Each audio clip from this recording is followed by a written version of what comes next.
Hey, Yetta, why are Irish bankers so successful? Okay, this time I don't have an answer. Because their capital is always Dublin. Okay. Moving forward with the Dekker Team.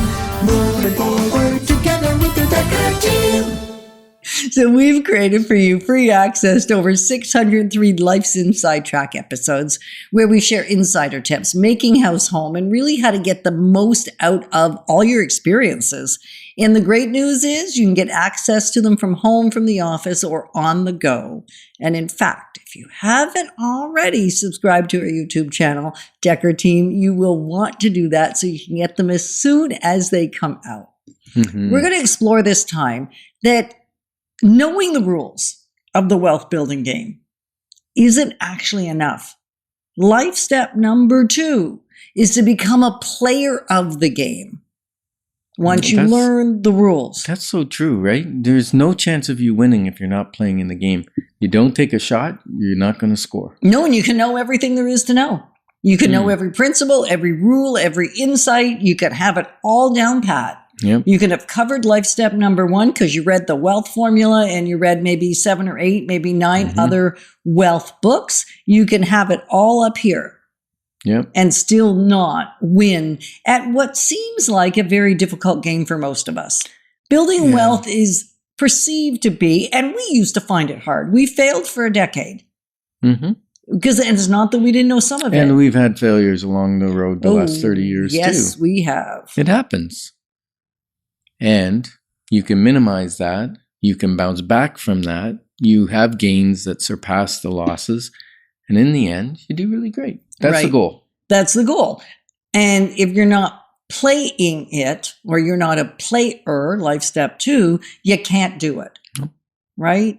And so what is the mindset? Because being able to play the game means you have to do things that will appear uncommon to many people. Right. Because more people are losing at it than winning at it.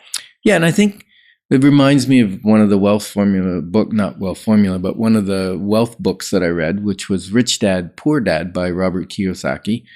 And he had a cash flow quadrant in there. Yep. And if you are not driving, take a piece of paper and just put it into quarters, like draw a cross or an X or whatever, cut it into 4 quarters. And then in the top left-hand quarter, you're going to put E. And E stands for employed. Yep. In the next left-hand bottom quadrant, write the letter S. For self-employed. Top right, you're going to put B. For business. And the bottom one, you're going to write the letter I. For investor. Bottom right. Bottom right, investor. Okay. Now, it's important that, you go, okay, well, you just gave me 4 different ways to make money. Yes, we did. And the mindset shift is on the left, you work hard for money. Right. The principle there really is what Robert taught is it's about making money. The focus is how do I make money? And what I'm typically doing on the left side is I am working hard for money, as you said. Yep. And it may even feel like I'm chasing money. Yep.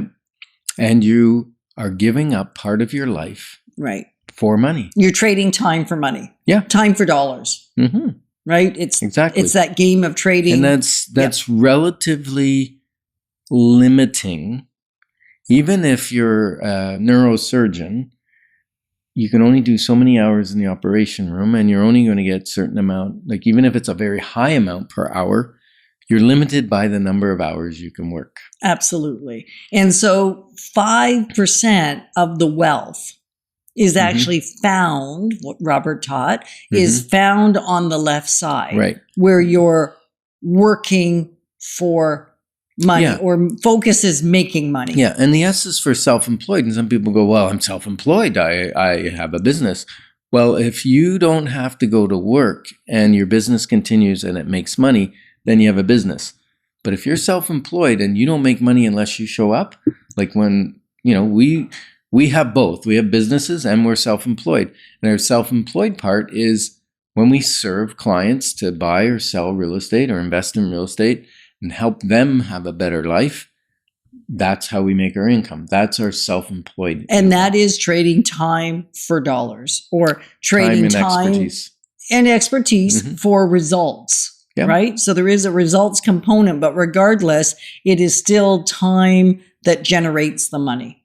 Yep. You got to be time in or you're not going to make any money. And so Robert taught that what you want to do is shift your mind. It's not that we have to give up our self-employed business, I was going to call it, but we also have a business. So we didn't have to give up our self-employment or our careers, or anybody has to give those up. It's a mindset shift so that you can live on both sides of the graph. Because 95% of the money is generated or created on the right side in business ownership and investment. Yep. Because there, rather than leveraging your time, you're leveraging money, you're leveraging other people, you're leveraging expertise, you're leveraging products.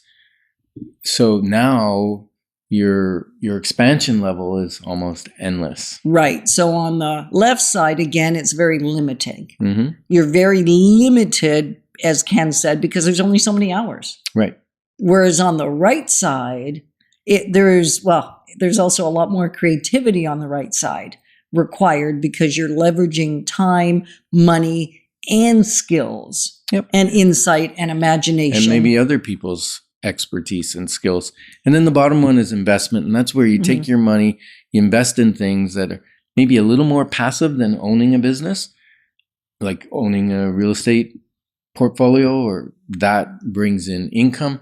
You could invest in GICs and make like your 5% or 6% right now. That's passive, truly passive income. Absolutely. And if you want to see the chart that we've created, that really, not Robert's chart, although that you can find that anywhere, you just Google it and it'll be there. But the chart that we've created that talks about what's on the left side of the thinking process and what's on the right side, we've been bouncing back and forth, but that we would give you access to. And also the chapters in the Wealth Formula book, because that is step 1 is know the rules of the financial game, having fun with it.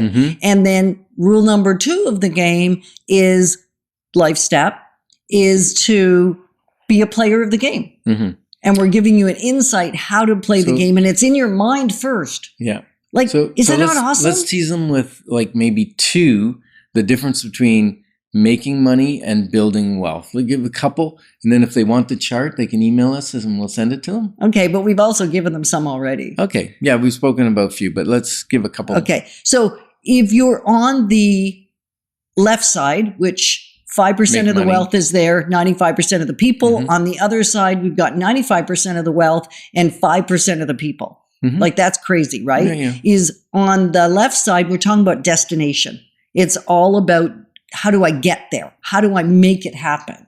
Versus on the right side, it's about the journey. How do I enjoy the journey? And the experiencing the journey will move you there. Yes, you stop at some destinations along the way, but the focus is the journey. Yeah. And making money is about getting stability, whereas building wealth is about significance. Yeah. So there is a difference, right? And the difference is pivotal. Like, that's easy pivotal. Yeah, it's easy for you to say. It's pivotal to make the wise, uncommon choices. Together, we're clarifying your options so that wisdom will flow and you will win. Moving forward with the Dekker Team. Moving forward together with the Dekker Team.